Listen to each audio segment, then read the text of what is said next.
ನಮಸ್ಕಾರ ವೀಕ್ಷಕರಿಗೆ. ಇವತ್ತು ಭಗವಾನ್ ಗುರುಜಿ ಅವ್ರ ಜೊತೆ ಇದ್ದೀವಿ. ಇವತ್ತಿನ ಎಪಿಸೋಡಲ್ಲಿ ತುಂಬ ಇಂಟ್ರೆಸ್ಟಿಂಗ್ ಕಾನ್ಸೆಪ್ಟ್ ಜೊತೆ ಬಂದಿದ್ದೀನಿ.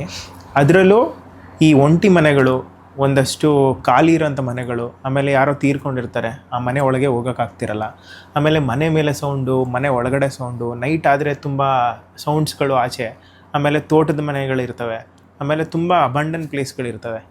ಈ ಥರ ಪ್ಲೇಸಲ್ಲಿ ಆ ತೊಂದರೆಗಳನ್ನ ಫೇಸ್ ಮಾಡ್ತಿರೋದನ್ನ ನೀವೇನಾದರೂ ಸಾಲ್ವ್ ಮಾಡಿದ್ದೀರಾ? ಆ ಥರ ಯಾವುದಾದ್ರೂ ಸೊಲ್ಯೂಷನ್ಸ್ ಕೊಟ್ಟಿರೋಂಥ ಕೇಸ್ಗಳಿದೆಯಾ ನಿಮ್ಮಲ್ಲಿ ಎಕ್ಸ್ಪೀರಿಯೆನ್ಸು?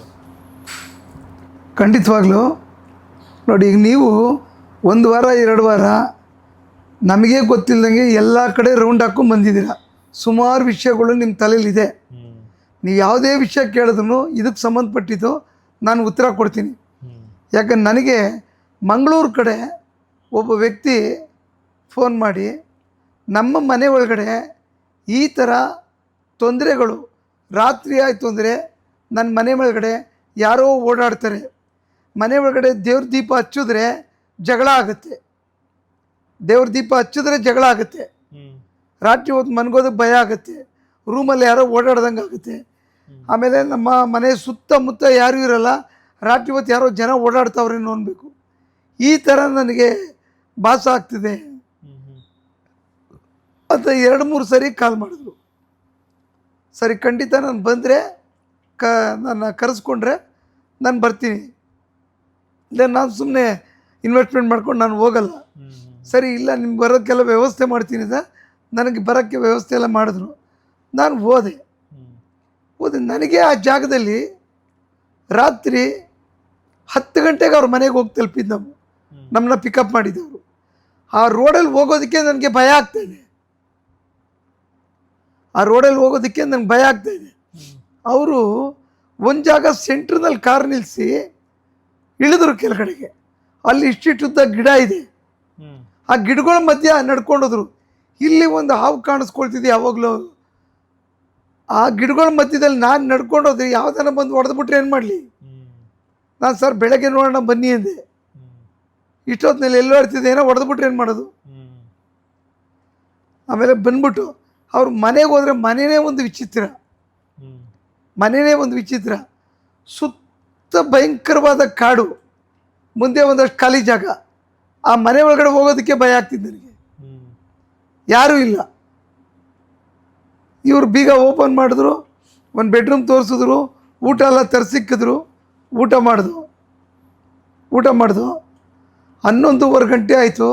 ಸರಿ, ಅವ್ರ ಪಾಡ್ಗೆ ಅವ್ರು ಮನ್ಕೊಂಡ್ರು, ನಮ್ಮ ಪಾಡಿಗೆ ನಾನು ಮನ್ಕೊಂಡೆ. ಕಿಟಕಿ ತೆಗೆದಿಲ್ಲ ಗುರುಜಿ, ಗಾಳಿ ಬರ್ತಿದೆ ಅಂದರು. ಅವ್ರು ಕಿಟಕಿ ತೆಗೆದವ್ರೆ. ಮನೆಯಿಂದ ಆಚೆ ಕಡೆ ಲೈಟ್ ಇದೆ. ಆ ಲೈಟ್ ಬೆಳಕಿಗೆ ಕಾಡು ಕಾಣಿಸ್ತಾ ಇದೆ. ನನಗೆ ಭಯ ಆಗ್ತಿದೆ. ಯಾಕೆ ಭಯ ಆಗ್ತಿದೆ ಅಂದರೆ, ನಾನು ಸಮಾಧಿಯಲ್ಲಿದ್ದರೆ ನನಗೆ ಭಯ ಆಗಲ್ಲ, ಡೈರೆಕ್ಟಾಗಿ ಎದುರುಗಡೆ ಇದ್ದಿದ್ರೆ ಭಯ ಆಗತ್ತೆ. ಅಂಥ ಜಾಗ ಅದು. ಕೊನೆಗೆ ಮನ್ಕೊಂಡು ಅವ್ರ ಪಾಡ್ಗೆ ಅವ್ರ ರೂಮ್ಗೆ ಹೋದರು. ನಮ್ಮ ಪಾಡಿಗೆ ನಾನು ನನ್ನ ರೂಮಲ್ಲಿದ್ದೆ. 12:30 ಗಂಟೆ ಟೈಮ್ನಲ್ಲಿ ನನಗೇ ಕೇಳಿಸ್ತಾ ಐತೆ, ಮನೆ ಮೇಲೆ ದಬ್ಬ ದಬ್ಬ ದಬ್ಬ ಅಂತ ಓಡೋಗ್ತಾ ಇದ್ದಾರೆ. ಬ್ಯಾಕ್ ಸೈಡಲ್ಲಿ ಮನೆಯಿಂದ ಹಿಂಭಾಗದಲ್ಲಿ ಕಾಡು, 3 ಅಡಿ ದೂರದಲ್ಲೇ ಗಿಡಗಳು, ಸಿಕ್ಕಾಪಟ್ಟೆ ಮರಗಳು, ಮಧ್ಯ ಇದೊಂದು ಬಂಗ್ಲೆ. ಓಡಾಡ್ತಾ ಇದ್ದಾರೆ, ಸೌಂಡ್ ಕೇಳಿಸ್ತಾ ಇದೆ. ಆಮೇಲೆ ನನಗೆ ಹೆಂಗೆ ತಗೋದು ರೂಮಿಂದ ಫೋನ್ ಮಾಡಿದೆ. ಯಾಕೆ ಸರ್, ಯಾರೋ ಓಡಾಡ್ತಾ ಇದ್ದಾರೆ ಮನೆ ತಾವು ನೋಡಿದ್ರೆ ಆ ಕಾರ್ ನಿಲ್ಸಿರೋ ಜಾಗದಲ್ಲಿ ಹಿಂಭಾಗದೆಲ್ಲ ಓಡಾಡ್ತಾ ಇದ್ದಾರೆ. ಸರ್, ಇದೇ ಸೌಂಡು ನಿಮಗೆ ಗೊತ್ತಾಗಲಿ ಅಂತ ಕರೆಸಿರೋದು ಅಂದರು. ಅವ್ರಿಗೆ ಗೊತ್ತಿತ್ತು, ಅವ್ರಿಗೆ ಅನುಭವ ಆಗಿದೆ, ನನಗೆ ಗೊತ್ತಾಗಲಿ ಅಂತ ಕರೆಸಿರೋದು ಅವರು. ಅವಾಗ ಸರಿ, ಟಾರ್ಚ್ ತೊಗೊಂಬನ್ನಿ ಅಂದೆ. ಟಾರ್ಚ್ ತೊಗೊಂಬಂದರು. ಕ್ಯಾಮ್ರಾ ತೊಗೊಂಡು ಮನೆ ಡೋರ್ ಓಪನ್ ಮಾಡಿ, ಮನೆಯಿಂದ ಒಂದು 3 ಅಡಿ ದೂರದಲ್ಲಿ ಹೋಗಿ ನಿಂತ್ಕೊಂಡು ಫೋಟೋ ತೊಗೊಂಡೆ. ಸೈಡು ಪ್ಯಾಸೇಜ್ ಎಲ್ಲ ಫೋಟೋಸ್ ತೊಗೊಂಡೆ. ಆ ಕಾಡಿನ ಮಧ್ಯದ ಭಾಗದಲ್ಲಿ ಎಲ್ಲೆಲ್ಲಿಂದ ಸರಸರ ಅಂತ ಸೌಂಡ್ ಬರ್ತಾಯಿದೆ, ಆ ಜಾಗ ಸೌಂಡ್ ತೊಗೊಂಡೆ, ಫೋಟೋಸ್ ತೊಗೊಂಡೆ. ಮಾರನೇ ದಿವಸ ಬೆಳಗ್ಗೆ ಒಂದು 7 ಗಂಟೆ ಫ್ಲೈಟ್ ನನಗೆ. 5 ಗಂಟೆಗೆ ಮನೆ ಬಿಟ್ಬಿಟ್ಟು ಅಲ್ಲಿಂದ ಬಂದು ಬೆಂಗಳೂರು ಬಂದಮೇಲೆ ಇಲ್ಲಿಂದ ಆಪ್ರೇಟ್ ಮಾಡಿದೆ. 6 ದಿನ ಟೈಮ್ ತೊಗೊಂಡೆ. 6 ದಿನ ಟೈಮ್ ತೊಗೊಂಡು ಕಮ್ಮಿ ಅಂದರೆ 12 ಆತ್ಮಗಳನ್ನ ಹಿಡಿದಾಕ್ತೆ. ಮನೆ ಒಳಗಡೆ ಮನೆ ಹೊರಗಡೆ. ಯಾಕೆ ಅಂದರೆ ಈ ಮನೆ ಒಳಗಡೆ ಇಂಥದ್ದು ಗಂಡ ಹೆಂಡತಿ ಮಕ್ಕಳ ಮಧ್ಯ ಗಲಾಟೆ ತಂದು ಮಡಗ್ತಾ ಇತ್ತು. ಮನೇಲಿ ದೀಪ ಹಚ್ಚಿದ್ರೆ ಅದಕ್ಕೆ ಆಗ್ತಾ ಇರಲಿಲ್ಲ. ದೀಪ ಹತ್ತಿದ್ರೆ ಜಗಳ. ಅವ್ರ ಮಗ ಒಂದು ದಿವಸನೂ ಅವ್ರ ಮನೇಲಿ ಉಳ್ಕೋತಾ ಇರಲಿಲ್ಲ. ಗಂಡ ಹೆಂಡತಿ ಜಗಳ. ಇದೆಲ್ಲ ಏನಾಗುತ್ತೆ, ಇರೋದು 3 ಜನ, ಸಣ್ಣ ಪುಟ್ಟಕ್ಕೆಲ್ಲ ಯಾಕೆ ಜಗಳ ಬರ್ತಿದೆ?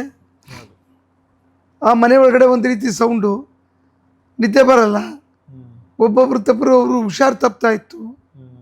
ಈ ಆತ್ಮಗಳೇನು ಮಾಡ್ತವೆ, ಯಾರಿಗೆ ಮನೆ ಒಳಗಡೆ ಸೇರಿಕೊಂಡ್ರೆ ಫಸ್ಟು ಅವ್ರ ಮನೇಲಿ ಹುಷಾರು ತಪ್ಪಿಸುತ್ತೆ, ಕಾಯಿಲೆಗೆ ಅಡಾಪ್ಟ್ ಮಾಡುತ್ತೆ, ಅವ್ರು ಸಾಯಬೇಕು, ಅದು ಒಂಟಿ ಮನೆ ಆಗಬೇಕು, ಆವಾಗ ಮನೇಲಿ ವಾಸ ಮಾಡ್ತವೆ.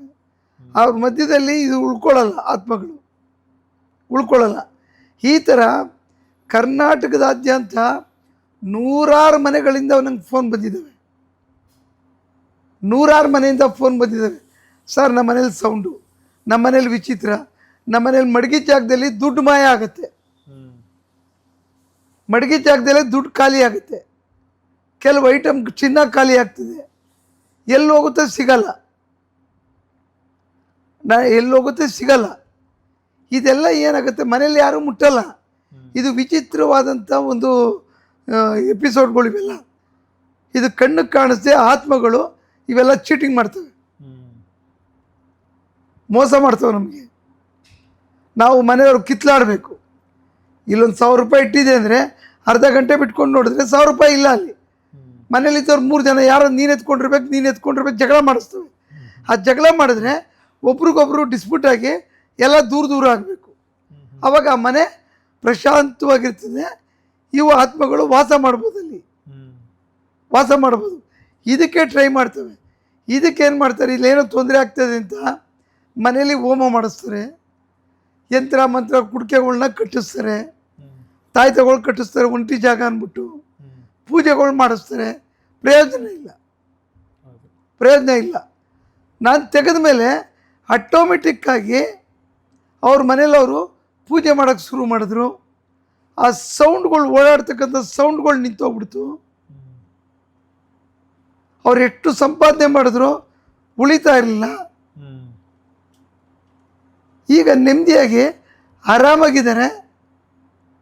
ಅವ್ರ ಕಡೆಯಿಂದನೂ ಸುಮಾರು ಜನಕ್ಕೆ ಇನ್ಫಾರ್ಮ್ ಮಾಡಿ, ಭಗವಾನ್ ಗುರುಜಿ ಇರ್ತಾರೆ, ನೀವು ಒಂದ್ಸರಿ ಕಾಂಟ್ಯಾಕ್ಟ್ ಮಾಡಿ, ನಿಮ್ಗೆ ಒಳ್ಳೇದಾಗುತ್ತೆ ಅಂತ ಅವರು ಇನ್ನೊಂದು 10 ಜನಕ್ಕೆ ಕಳಿಸ್ತಾರೆ. ಯಾಕಂದ್ರೆ ನನ್ನ ಹತ್ರ ಬಂದಿರೋರ ಕಡೆಯಿಂದ ಇವತ್ತು 10 ಕೇಸ್ಗಳು ನನಗೆ ಕಳಿಸ್ಕೊಡ್ತಾರೆ. ನಮ್ಮ ಸ್ನೇಹಿತರು, ನಮ್ಮ ರಿಲೇಷನ್ನು, ಸಂಬಂಧಿಕರು. ಯಾಕೆ? ಅವ್ರಿಗೆ ಒಳ್ಳೇದಾಗಿದ್ದಕ್ಕೆ ಕಳಿಸ್ತಾರೆ, ಇಲ್ಲ ಏನಕ್ಕೆ ಕಳಿಸ್ತಾರೆ? ಕಳ್ಸೋಕ್ಕೆ ಚಾನ್ಸ್ ಇಲ್ಲ. ಅಂದರೆ ಅದು ಬರಬೇಕಂದ್ರೂ ಅವ್ರ ಹಣೆ ಬರ, ಅವ್ರ ಟೈಮ್ ಚೆನ್ನಾಗಿರಬೇಕು, ನನ್ನ ನಂಬರ್ ಸಿಗಬೇಕು ಅವ್ರಿಗೆ. ಆವಾಗ ಖಂಡಿತವಾಗ್ಲೂ ಅವ್ರಿಗೆಲ್ಲ ಒಳ್ಳೇದಾಗ್ತಾ ಇದೆ ಅಂದ್ಬಿಟ್ಟು ಅಷ್ಟನ್ನು ನಾನು ಈ ವಿಡಿಯೋ ಮುಖಾಂತರ ಹೇಳ್ಬೋದು. ಜನ ಎಚ್ಚೆತ್ಕೋಬೇಕು. ಯಾವುದೋ ಕಾಲದಲ್ಲಿ ಇರಬೇಡಿ. ಪೂಜೆ ಪುನಸ್ಕಾರ ಮಾಡಿಕೊಂಡ್ರೆ ಈ ಪ್ರೇತಾತ್ಮಗಳು ಹೋಗೋದಿಲ್ಲ, ಮನೆಯಿಂದ ಹೋಗೋದಿಲ್ಲ. ಅದನ್ನು ನಾವು ಪೂಜೆ ಪುನಸ್ಕಾರಕ್ಕಿಂತ ನಾವು ಸಮಾಧಿ ಯೋಗದಲ್ಲಿ ಏನು ಕೆಲಸ ಮಾಡ್ತೀವಿ ಸಿಗ್ತಾವೆ ನಮ್ಮ ಕೈಗೆ. ತೆಗೆದ ತಕ್ಷಣ ನಿಮ್ಮ ಜೀವನ ಒಂದು ರಸ್ತೆಗೆ ಬರ್ತಿದೆ. ಈ ಎಪಿಸೋಡಲ್ಲಿ ಇಷ್ಟನ್ನು ನಾನು ಹೇಳ್ಬೋದು. ನೋಡಿದ್ರಲ್ಲ ವೀಕ್ಷಕರೇ, ಎಷ್ಟು ಸಮಸ್ಯೆಗಳನ್ನ ಫೇಸ್ ಮಾಡ್ತಿದ್ರು. ಆದರೆ ನನಗೆ ಇದ್ದಿದ್ದು ಕ್ಲಾರಿಫಿಕೇಷನ್ ಏನಂತಂದರೆ, ತುಂಬ ಜನ ನಾನು ದೆವ್ವ ಬಿಡಿಸ್ತೀನಿ, ಭೂತ ಬಿಡಿಸ್ತೀನಿ ಅಂತ ಹೇಳ್ತಾರೆ. ಬಟ್ ಆದರೆ ಆ ಕಾರ್ಯನ ಮಾಡೋಕ್ಕಾಗೋದು ಕೆಲವು ಜನಕ್ಕೆ ಮಾತ್ರ. ಅದರಲ್ಲೂ ಭಗವಾನ್ ಗುರೂಜಿಯವರು one of the person. So ನಿಮ್ಮ ಸುತ್ತಮುತ್ತ ಯಾರಾದರೂ ಈ ಥರ ಪ್ರಾಬ್ಲಮ್ನ ಫೇಸ್ ಮಾಡ್ತಿದ್ರೆ ಅಥವಾ ನೀವೇ ಫೇಸ್ ಮಾಡ್ತಿದ್ರೆ ಭಗವಾನ್ ಗುರೂಜಿಯವ್ರನ್ನ ನೀವು ಕಾಂಟ್ಯಾಕ್ಟ್ ಮಾಡಿ. ಆ್ಯಂಡ್ ಸಬ್ಸ್ಕ್ರೈಬ್ ಮಾಡೋದನ್ನ ಮರಿಬೇಡಿ, ಯಾಕಂದರೆ ಒಳ್ಳೆ ಸ್ಟೋರೀಸ್ ಜೊತೆ ನೆಕ್ಸ್ಟ್ ಬರ್ತಾ ಇದ್ದೀವಿ. ನಮಸ್ಕಾರ. ನಮಸ್ಕಾರ ವೀಕ್ಷಕ.